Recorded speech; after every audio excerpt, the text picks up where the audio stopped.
پیش خدمت ہے شہرنامہ آواز۔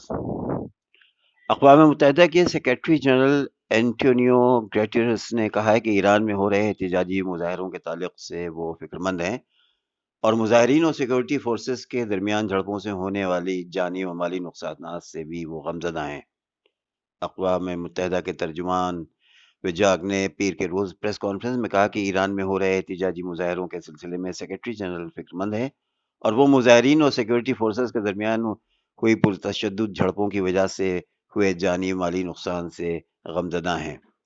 ایران حکومت کی طرف سے 15 نومبر کو پیٹرول کی قیمتوں میں اضافے کے فیصلے کے اعلان کے بعد سے ہزاروں لوگ سرکار کے اس قدم کے خلاف سڑکوں پر اتر آئے۔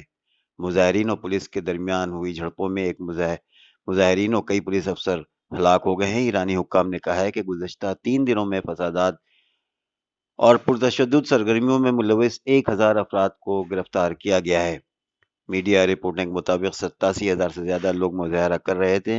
ایران کے اعلیٰ رہنما علی خامنئی نے پیٹرول کی قیمت بڑھائے جانے کے حکومت کے فیصلے کی حمایت کی ہے۔